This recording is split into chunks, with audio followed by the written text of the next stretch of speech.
These days it seems that every show on television is engaged in an arms race to see which can pull off the most shocking moments. Oh, your main character beat a stroke victim to death with an aluminium chair. No problem. We'll just have one of our characters feed a baby to feral dogs. Needless to say, sometimes these shows went too far. Here's a look at some TV shows that seriously crossed the line. Game of Thrones.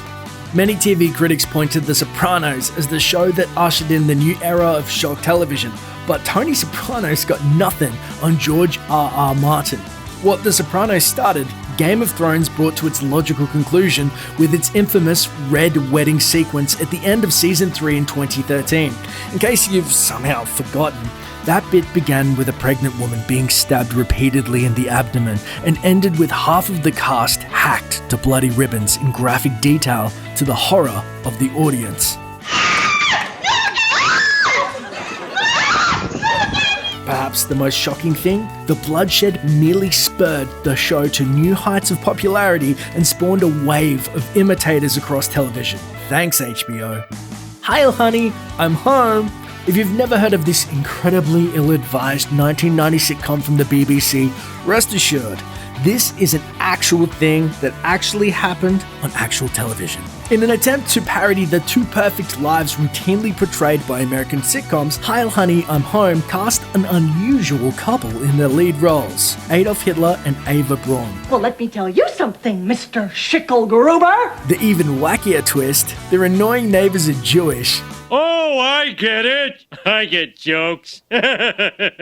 Maybe the craziest thing about Heil, Honey, I'm Home is that someone actually thought it was a good idea. Audiences, however, disagreed, and after one episode, the series was immediately cancelled. Politically incorrect. Bill Maher has made a career out of saying what's on his mind regardless of whether it runs counter to popular sentiment. In fact, that's exactly when he seems to enjoy himself the most. I love Halloween. As far as holidays go that celebrate ghosts and mythical beings, it ranks right up there with Christmas. But even for a show called Politically Incorrect, Maher went too far in September of 2001 when he refuted a claim that the terrorists who attacked the World Trade Center were cowards. We have been the cowards, lobbing cruise missiles from 2,000 miles away. That's cowardly. That is a Staying in the terrible- airplane Yes. when it hits the building. That is Say a what you want terrible- about it, not you know- coward. Sponsors and viewers left the show in droves. ABC finally cancelled it a few short months later. South Park. Matt Stone and Trey Parker have a long and glorious history of infuriating all the right people, but sometimes even they go a little too far. For example, the infamous 2005 South Park episode Bloody Mary, which involves Randy believing his alcoholism can only be cured by a statue of the Virgin Mary that is bleeding from its butt. It's really not all that hard to see why some people were a little bit offended. And by some people, we mean almost everyone.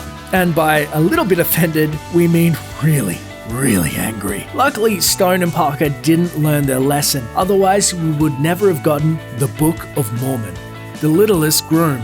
Fox seems really fond of mocking their own reality show contestants, as shows like Joe Millionaire proved. But they took things too far with 2004's The Littlest Groom, which was a dating competition where a little person had to choose from a batch of female love interests comprised of both little women and women of average height. Which would he pick when it came down to it? Does size really matter? The fact that Fox thought these were appropriate questions to ask in the form of an entire Bachelor-style dating show says it all. The public was not amused, and only 2 episodes were produced. Tiny Toons. Dude. Bet you weren't expecting Tiny Toons to make this list. But then again, viewers of the hit kids cartoon series weren't expecting what they got in 1991 either, when the segment One Beer aired. A cold one. You mean, that's beer? That's because One Beer featured 3 of the show's adorable Looney Tunes tykes finding a beer, getting hammered, and driving a car off a cliff to their deaths. It was probably meant to be a parody of the then recent hit film Thelma and Louise, but having a bunch of kiddie cartoon characters get drunk and commit suicide is pretty much the definition of going too far. The episode was pulled from repeats after viewers flooded Warner Brothers with complaints. Al, needs them. Bunch of hoity-toity goody-goodies. Thanks for watching. Click the grunge icon to subscribe to our YouTube channel. Plus, check out all this cool stuff we know you'll love too.